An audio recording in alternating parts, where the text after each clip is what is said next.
My name is Nicolette. I am the creator for the podcast titled You're Worthless. Read that again. The juxtaposition of your very soul.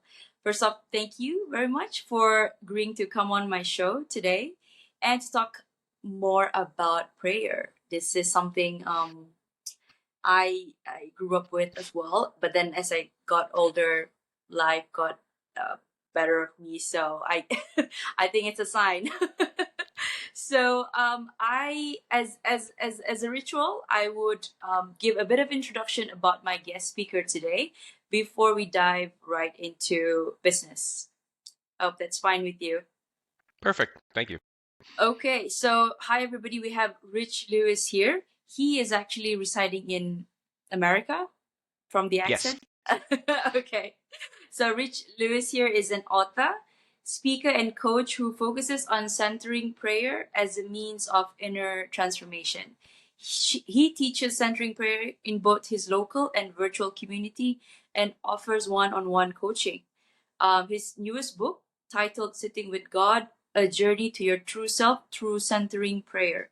He also publishes a weekly meditation, book reviews, and interviews on his site, Silence Teaches. Rich has been a daily practitioner of centering prayer since June 2014. Welcome, Rich. Great. No, thanks for having me on. I appreciate it.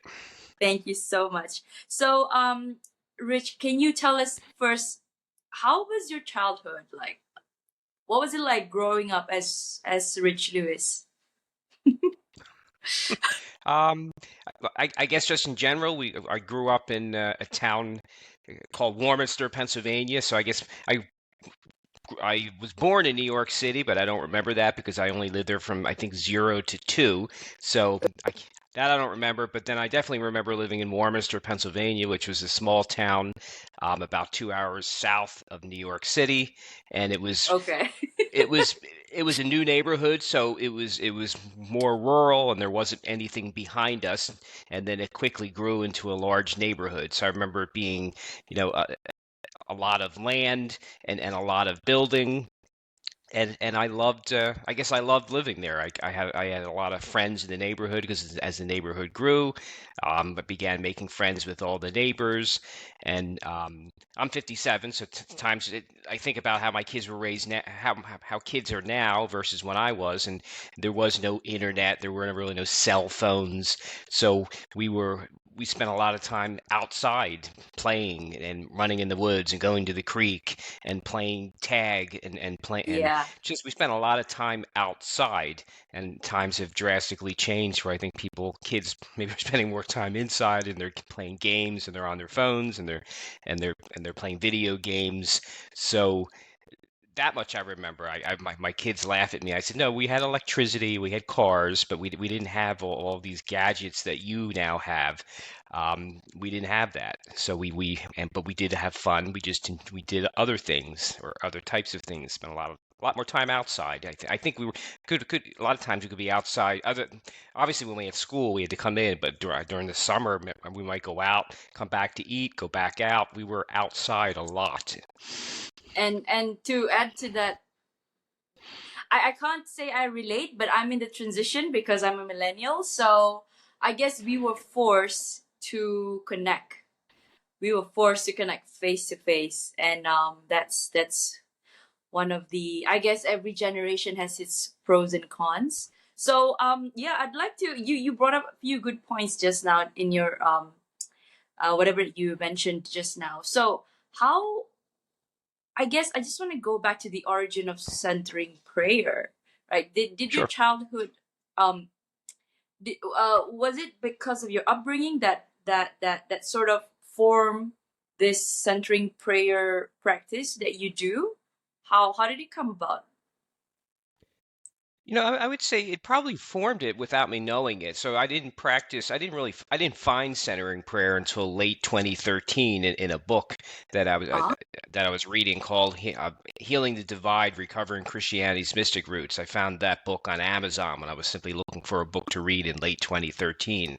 But I think the idea of, and we'll talk about centering prayer, the idea of just sitting quietly with God, I think when I was raised, it probably was instilled within me without me realizing it because we were outside, we were with nature. So I remember even as a teenager, I liked being in the woods.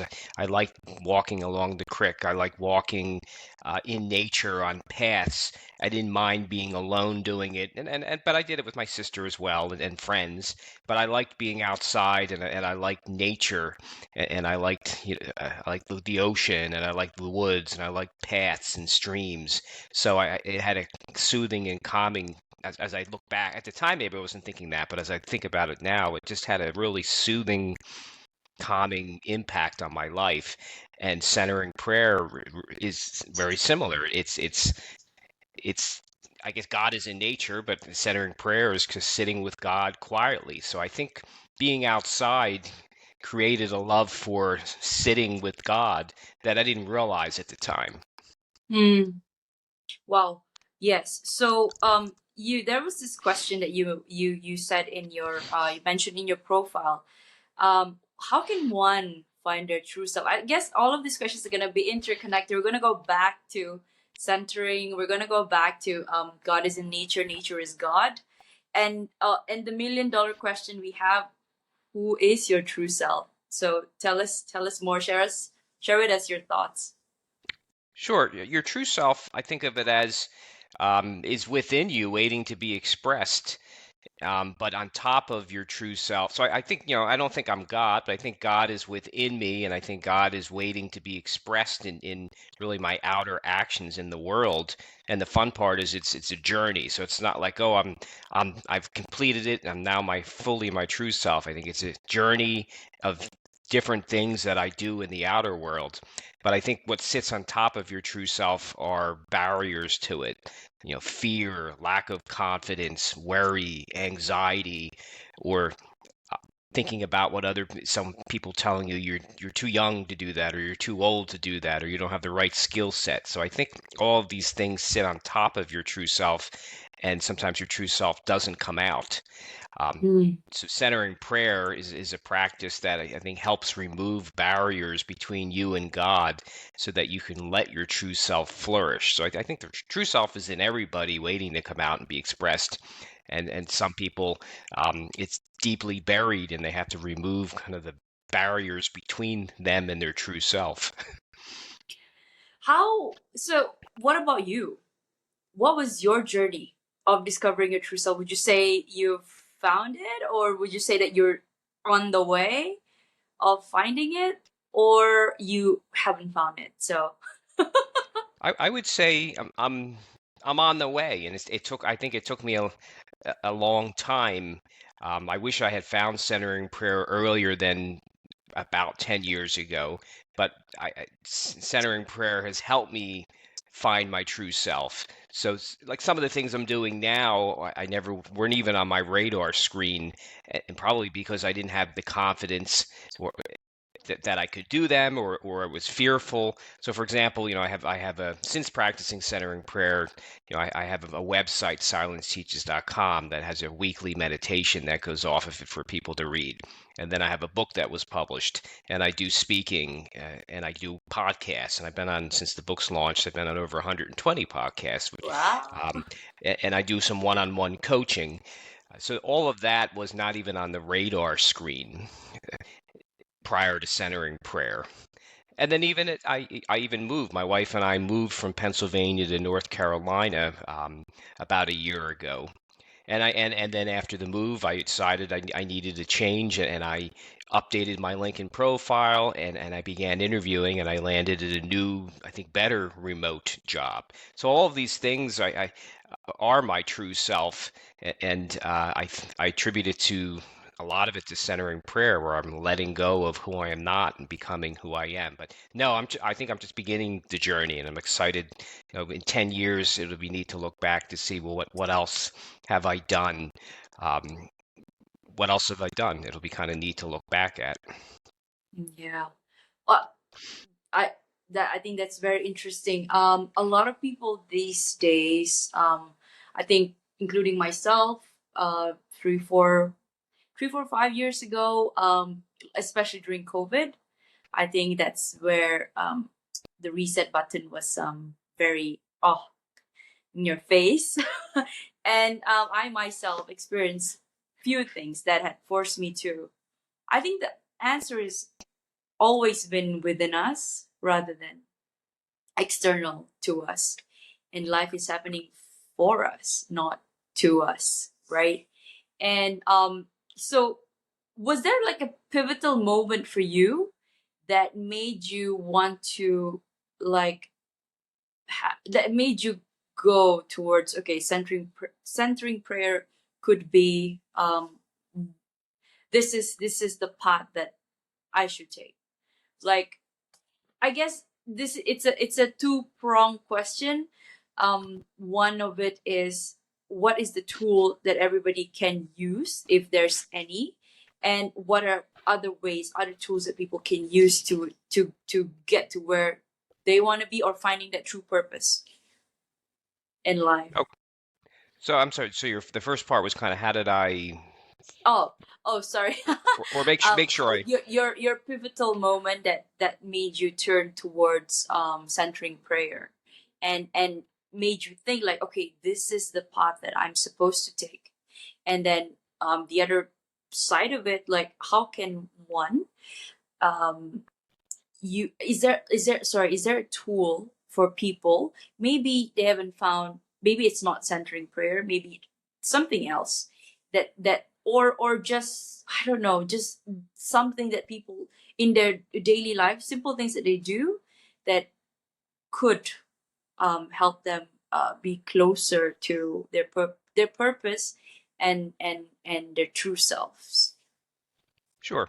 So I guess if I look back at when I discovered centering prayer, before centering prayer, so I guess I began probably a year, 2, 3 years before I began practicing centering prayer. I know I was reading books by a gentleman by the name of Carl McColman, and he talked a lot about the power of silence and how transforming it was. So then I used to just sit in silence. And I remember being brutal because I didn't know what I was doing, but I was just sitting there and I would just set a timer for a minute or 2 minutes or 3 minutes. So I think I was just on an exploration phase of what is God in the silence and who is this God? Does God love me? So I think I was just really in an exploration phase of who is God and where is God and how does silence play a factor in this? And then when I Right. discovered Amos Smith's book, as I mentioned, he talked about centering prayer in his book, and he talked about a silent practice that he had been doing for about 20 years called centering prayer. So that Oh, intrigued me. So I began continuing to read his book, and then I began trying the practice for myself. And I reached out to him on his website. We began a back and forth dialogue, and to this day, we're actually our friends. And he's the wow. one that helped. He's the one that encouraged me to write my book, and he kind of served as a really nice mentor. So I guess the pivotal point was that where I was seeking, I was exploring, and I discovered centering prayer made it easy for me. It was a practice that made it easy for me to sit in silence, and I haven't looked back. So for me, I guess the pivotal period was that I discovered a practice that would help me sit in silence, and it would help me go deeper into who is God and where is God. Hmm. And then in terms of tools, I suggest to people that there's many different practices. Centering prayer has worked for me, and it doesn't necessarily mean it's going to work for everybody. So I just encourage people to try to find, I'll call it a contemplative practice that works best for them. So it might be centering prayer, it might be some other form of meditation, it might be walking, it might be painting, it's just some type of practice that slows you down because when you slow down so some type of slowing down process of letting go of thoughts and then reflecting and going interior into yourself to explore who you are. Writing, journaling are also great exercises, and I do other type of practices. Centering prayer is my mainstay, but I do journaling, and I also do affirmations and read them, and I kind of give them to God and say, did and then tweak them if they don't seem to make sense. So I would just encourage people to find some type of practice or practices that slow them down and help them go within and reflect. Mm. I I I just want to like discuss a little bit more on have more dialogue on the sitting still, right? Because today it's so difficult to be still and actually to be one. I don't even want to say be one with your thoughts because your thoughts are not you. If you could just observe it passing by and just let it flow, and then and you just sitting in silence, that's actually, how do I say, it's the act of that, it's you being close to God or whoever is your you believe in higher power is, right? And I don't know, what are your thoughts about the generation today? And it's, I mean, on one hand, technology is helping us, but on the other hand, if we don't take control of our own lives and just slow it down, like we making time to slow down or deliberately just pausing before running ahead, I don't know what will become of us. So I don't know. What are your thoughts? Like, you mentioned you have kids, so how do they practice this? Do you bring them into this kind of practices, or how? Sure. Well, actually, what I'll say, a couple years ago, and this is a little bit before COVID, I actually went when I lived in Pennsylvania. I went to Penn State University, had a local Ah, campus, and they Pen had U. pardon, Was it Pen U? Is it Pen U? I see that P name. or PSU. So Right. Okay. Okay. maybe you're Okay. thinking of Pen U University is of Pennsylvania, University of Pennsylvania. Okay. Okay. right? And Pennsylvania this is Pennsylvania State State University. University. Ah. Okay. Okay. That's okay. Right. They have a so Penn State University had a local campus near where I lived, and they had a Christian group, and I kind of reached out to them and asked if they would be interested in me coming in to talk to them about centering prayer. So they took me up on it.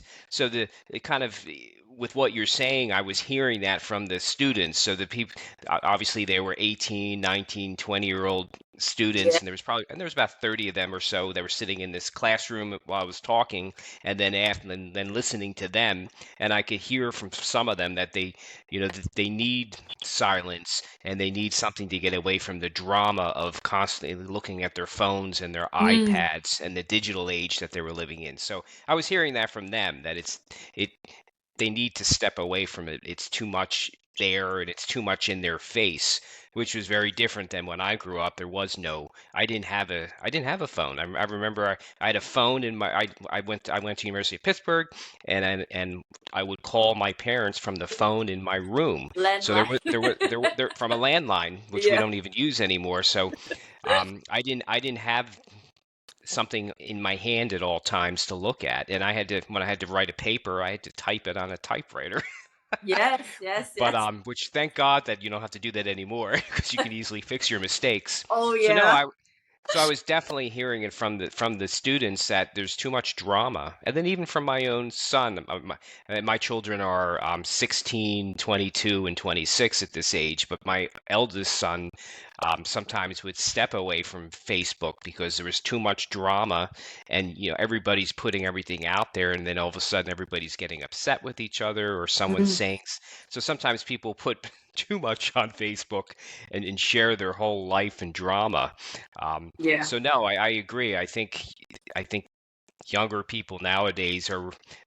I think Facebook is great, and I love it because I use it to stay connected to people, stay connected to relatives that might live far away from me, and it's a nice way to keep connected. But you do have to then sometimes step away from it because some people put a ton of information out there, and then you can find yourself getting nervous and anxious and worried. And then I even will think about, well, Oh what am I yes. going to put out? What am I going to put out? I'm going to put out there some stuff, but I'm not going to put out there what Just happened to me because you're today. compelled to put out, because other Yeah. people are putting out their kind of stuff, right? Yeah. I totally understand. Well, thank you for sharing your thought, Rich. Okay, let's come back to the reason why did you write Sitting with God, a journey to your true self, true centering prayer.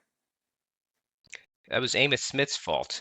No, I'm joking when I say that, but he's the one Is he, that are you nudged me to connected write. to him via any of the He social media? Perhaps when I tag you, he'll be able to see. I mean, as I mentioned, I discovered centering prayer in his book that I read in 2013 and found that this was a practice that really worked well for me and resonated well with me. And we began a friendship. And he was in the middle of writing his second book. And he said, at the time, he was a pastor. And he said, you have a lot to say on this topic. And I think you need to write a book. So he actually encouraged me to write the book. And at the time, I remember thinking I've never written anything more than 7 or 8 pages. How can I possibly write a book? So I kind of pushed back a little bit, and he just said, write down some single sentence statements, thoughts you have on centering prayer. So I took a week or so to do that, and I remember emailing him back. And then he said, there's the chapters of your book, go write. Well, I thought, well, Oh, it's that not was as clever. so I thought, well, it's not as simple as that, but I decided, you know what, I'll just write one I'll pick one, write a chapter, email it to him, and then he'll probably tell me, forget it, your writing's terrible, and that's just, move on, is what I was thinking. And then to my surprise, he came back and said, I really like this. There's something neat here and good. You need to continue. And then I realized maybe I should. So I remember talking to my wife to say, what do you think of me writing a book? And she said, do it. So, and I didn't want to take time away from the family, so I actually wrote. So this was, I guess, in 2014.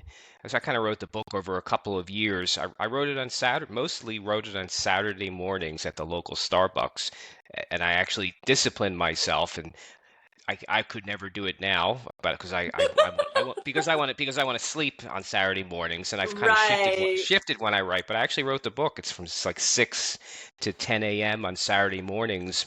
Most of the book got written that way at the local Starbucks. Um, but that's how it happened. It was Amos nudging me trying it, and then me realizing I think I actually can do this, and then I did. Amazing. Because I actually I don't know when, but somehow I think I'm gonna write a book. So I don't know what book is that, but your process of just writing whatever thoughts you have first, and then Amos just giving you the beacon saying, okay, those are your chapters. Go ahead. I'm And then gonna it's just adopt that. Yeah, that's And then at actually that point, it's just like 500 words. And then, so I'm in the midst of writing my second book now, and I kind of changed my process where I just try to write 500 to 1,000 words, and that's it. And now I'm kind of in the edit phase. I decided, okay, I think I have enough. Now I need to edit and just start looking back. But you just do it in chunks, and you look at your schedule, put it where it belongs, and just start. So I would even do 500 to 1,000 words, at it just 500 to 1,000 words at a time. awesome, awesome. So, before we go to the next question, where can people get this book of yours? Online? Sure. Well, they can come to my website, silenceteaches.com, and you'll see it on the on the website. And Right. then it's available at most online booksellers. So it's available at Amazon and Barnes and Noble and Target and a lot. You'll find it all over, and it's also available, and I Audible. guess in various. It is an audiobook as well, and it's available. On Amazon through various countries, and then I've noticed, various different online buyers in various countries. I'm seeing it pop up. Fantastic. Great. Wishing you all the best for your second book. Thank you. Okay, so how does one begin a centering prayer practice? Sure, sure. Should we? Are you all right if I quickly describe what Yeah, is centering prayer, please, and then please and do. then Yeah. we'll answer that question as well. So centering prayer has been around for about 50 years. Mm-hmm. It was started in the early 1970s by three Trappist monks, so three Catholic priests created centering prayer. One of them, Father William Meninger, was reading an old classic book called The Cloud of Unknowing, and as he read this book, and I'll get the century, it's either 11th or 12th century book, and I might be wrong, 11th, 12th, 13th century book, maybe even 14th century book, but still, and as he read it, kind of a method of silent, wordless prayer popped out of the pages at him, and he kind of shared this with the other two priests, and they began kind of refining the centering prayer practice, sharing it with other clergy, and then kind of more importantly, sharing it with people, with everyday people. And it was kind of their reaction. They saw transcendental meditation happening and other forms of meditation happening, and they wanted something for the Christian community. So it came about in the early 1970s, and actually then in about 10 years after centering prayer was created, an organization called the Contemplative Outreach was created in 1984, which is really the main centering prayer organization. And if you go to that website, you'll see all kinds of resources, and you'll see different groups that practice all over the world, not just in the United States. But so that's just a quick summary that centering prayer is about a 50-year practice, and they have a main organization that's kind of That spirit. the founders of centering prayer. But then you'll find a lot of centering prayer websites, such as mine and other people. And then centering prayer is the practice. The guidelines really are: you sit comfortably with your eyes closed, and then to begin your practice. So, and during centering prayer, we believe we're doing two things. We are meditating, but we believe we're fostering and deepening our relationship with God. So we believe we're opening to the presence and actions of God within us. We don't believe we're God, but we believe God is within us, and we're opening to God within us during this silent sit. So you sit comfortably with your eyes closed, and then to begin it, you just introduce interiorly what we call a sacred word. So it might be one or two syllables. It could be love, God, Jesus, a color, ocean. And that just signifies you're now opening to the presence and action of God within. And then as you're sitting there comfortably with your eyes closed, when you begin engaging your thoughts, and what I mean by that is when you begin thinking about what am I going to do after my sit? What errands am I going to do? What am I going to do tonight with my friend? You begin realizing you're now engaging your thoughts. You're not really sitting with God in the present moment. So That's that's when you reintroduce that sacred word to let go of your engaged thoughts right. and come back to God and the present moment. And then you let go of that word as well. So you use that word when needed, when you find that you're doing everything else but sitting with God. So you don't use it as a mantra. There are some practices that are mantras where you say it over and over again. In centering prayer, you just use it to let go of the engaged thoughts, and then you let go of the sacred word itself as well. And that's really all you do during the practices. It's a continuous return to the present moment where God is with the use of your sacred word.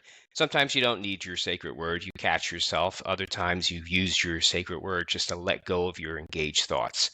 And you do that however long you're going to practice, whether it's 5 minutes or 10 minutes or 20 minutes. But that's really how you do the practice. And then after, you might use a timer that goes off just to say, okay, I'm now done. And then maybe you might sit there for another minute or so just to kind of reacclimate yourself to the world before you get up and do whatever you're going to do.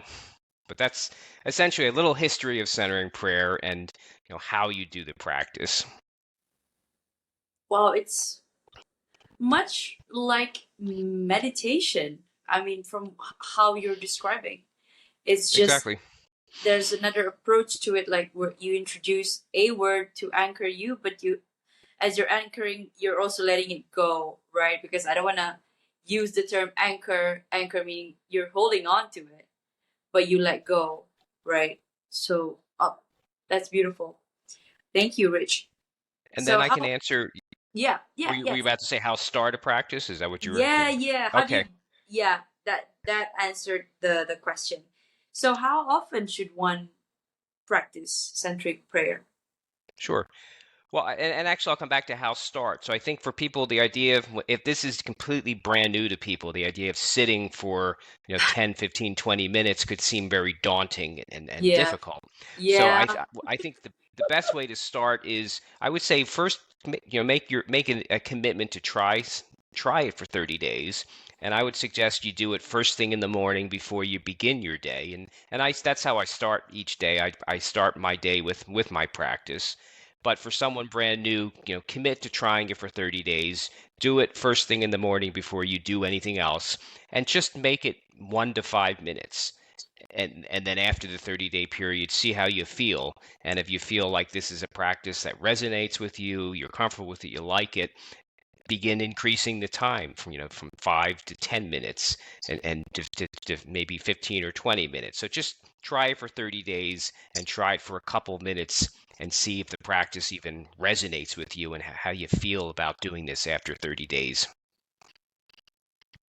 Okay, I think the art is just to try, give it a try Right, first, right. and you're probably the first. I think a week or a few days, you're just gonna be wondering why am I even here, but then, but then as you continue doing it, you're gonna realize, oh, okay, I am I am trying to center right now.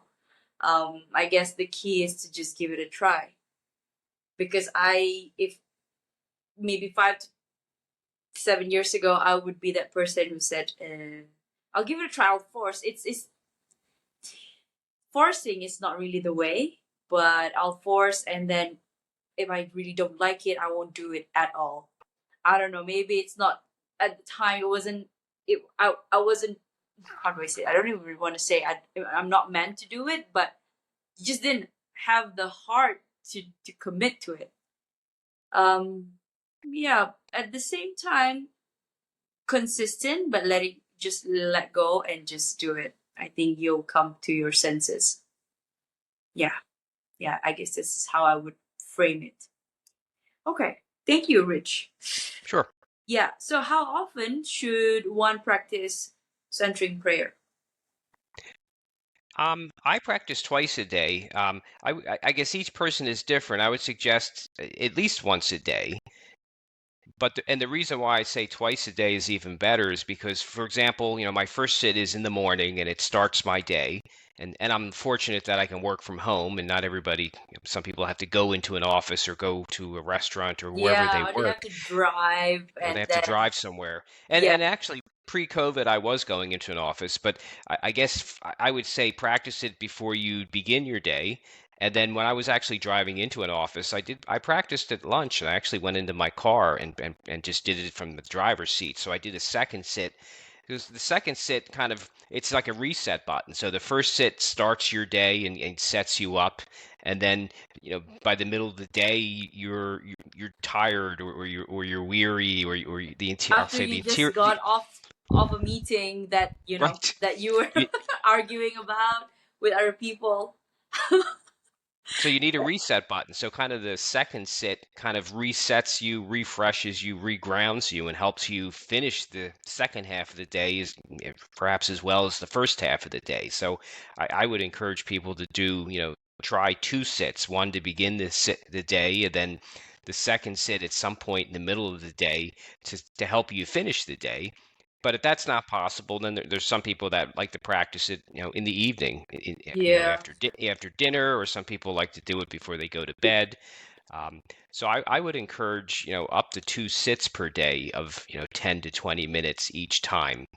And then after a while, it just becomes a natural part of your life. And like, I can't even imagine myself without my first sit in the morning. It's just that's how I start my day, and I don't feel like I have to do it. It's like I want to do it. It's You part want of who I am and connects me to God. And I look forward to my sits. And as I said, I work from home, so I do a second sit, and it's usually anywhere from 12 to 2 o'clock in the afternoon is when I do my second sit.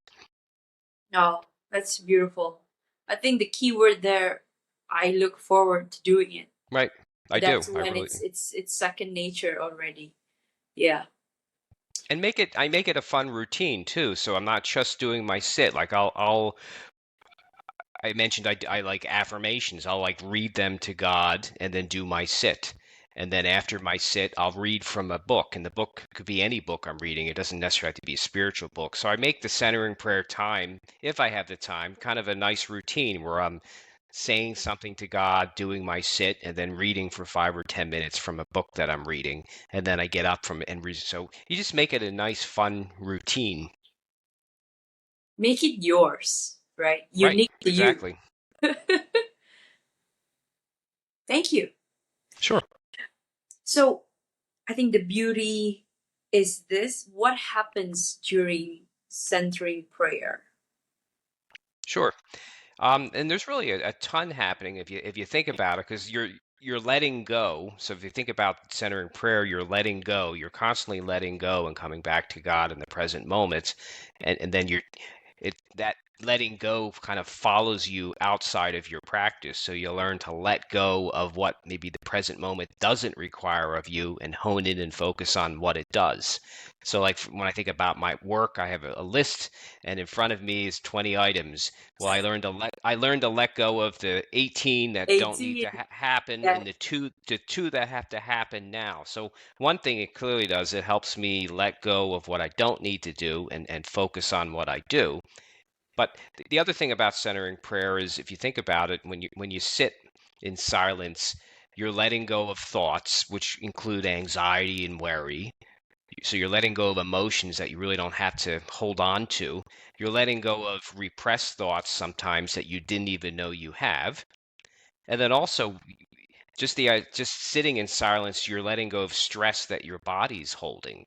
So every time you sit and meditate, even just for that matter, meditation, centering prayer, whatever your practice is, you're letting go of all this stress that your body's holding and your emotions, mental health is holding, and you're kind of freeing yourself. You don't.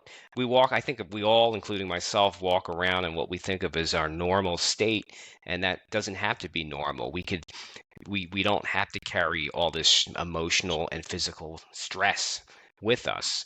So it's healing. I guess I'll say it's really a healing practice where we're healing ourselves and we're walking away from our sits kind of freer and lighter people. Yeah.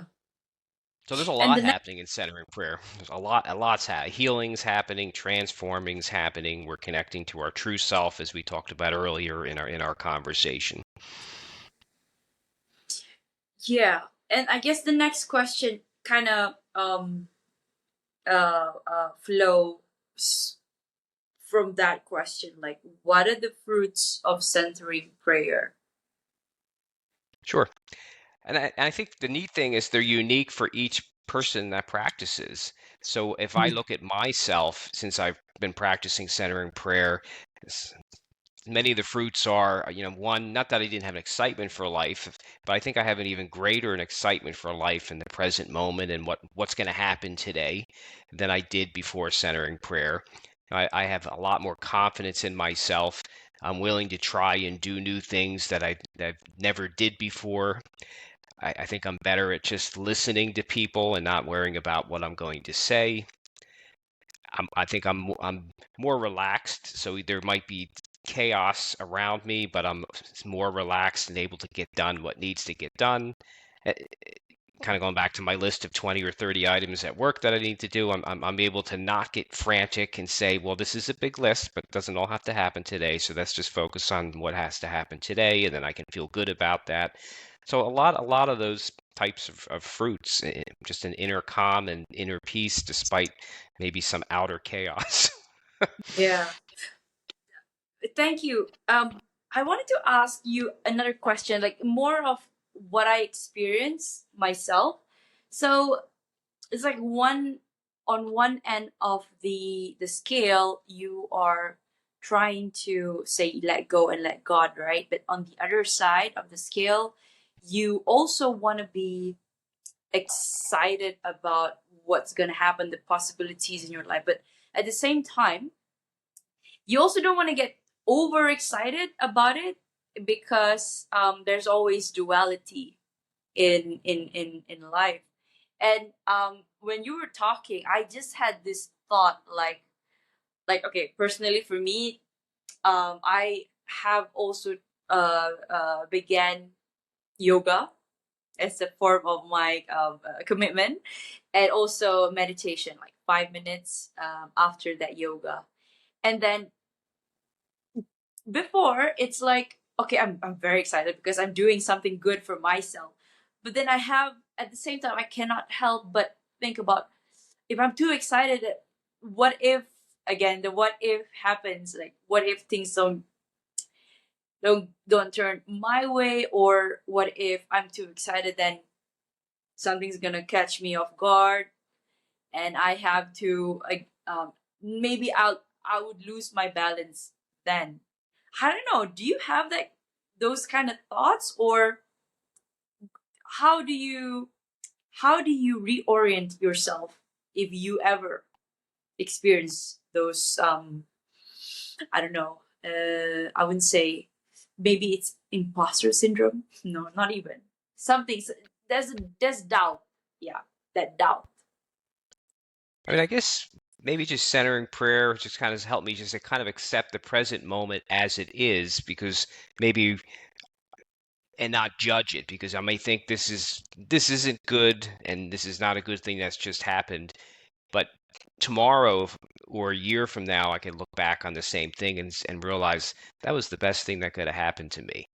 Then I didn't think it was, but so I don't know if I'm answering your Mm. question, but I think we just accept life on its terms and as it is, and it was a tremendously valuable lesson. I guess you hear many people saying life, and you maybe even you said it, where life happens for us, not to us.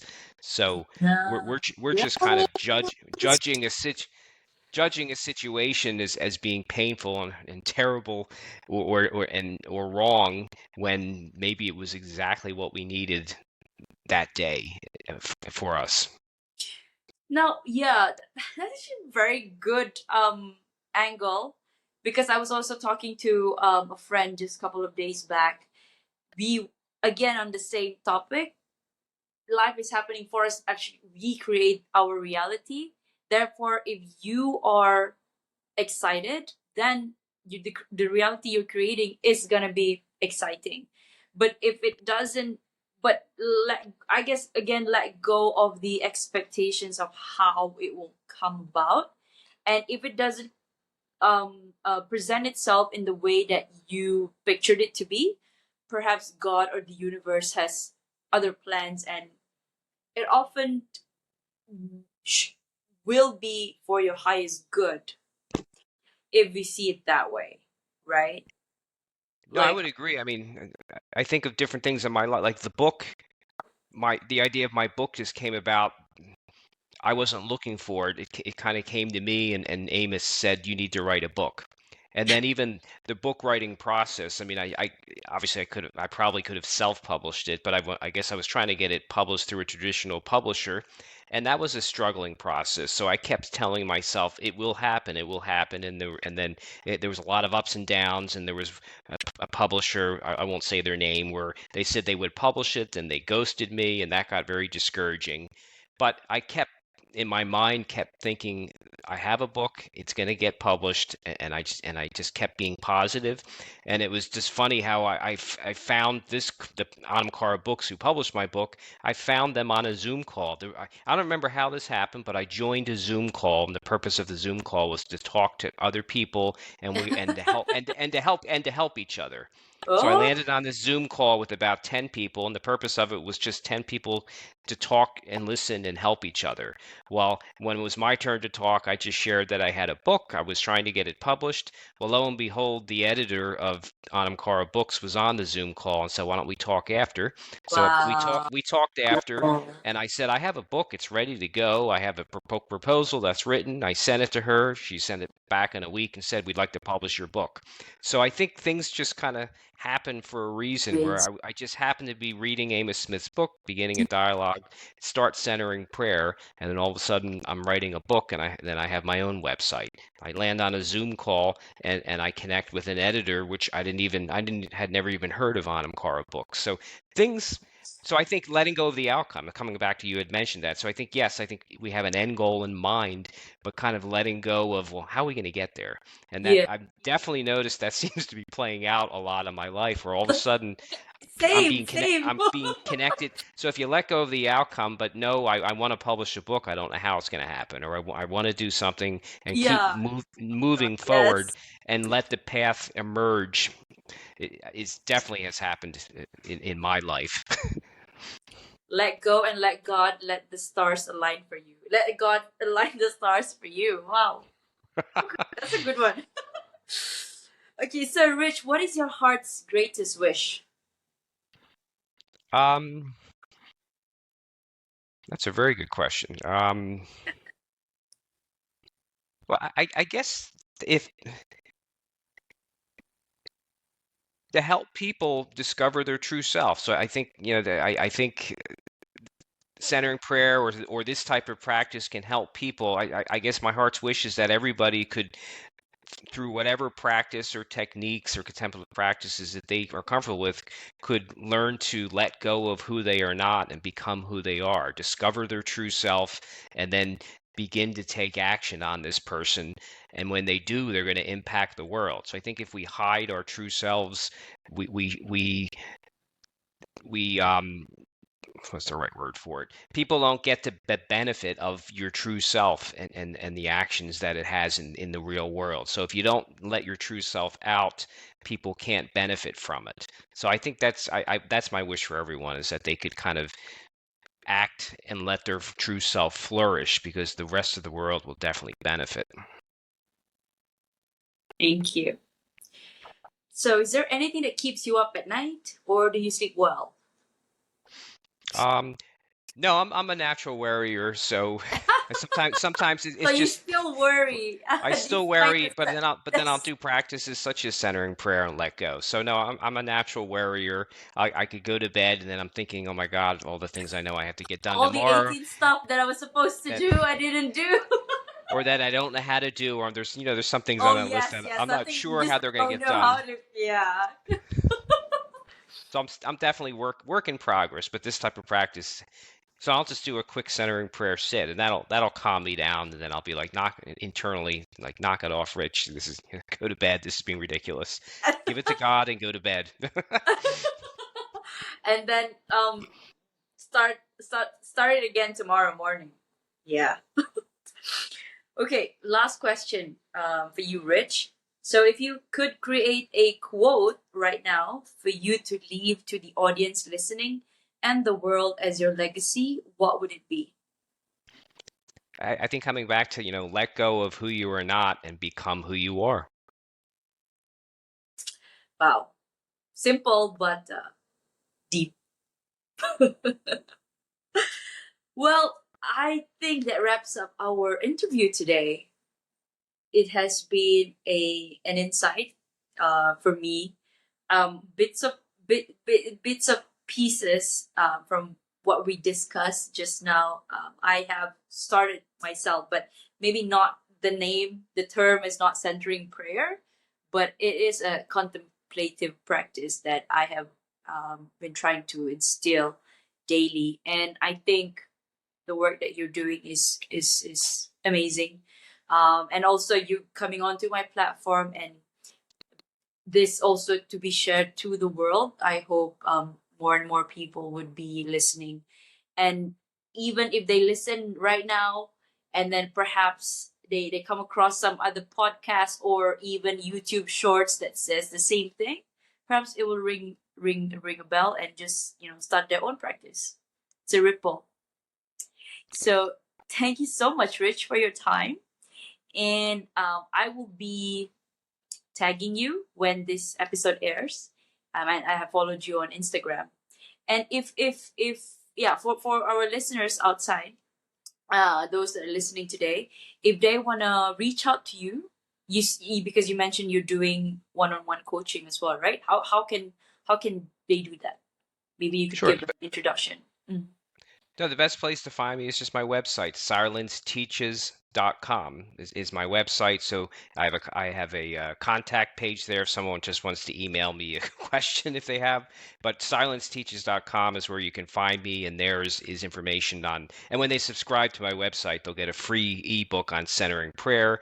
And Ooh, then on my website is my book if they want to further explore.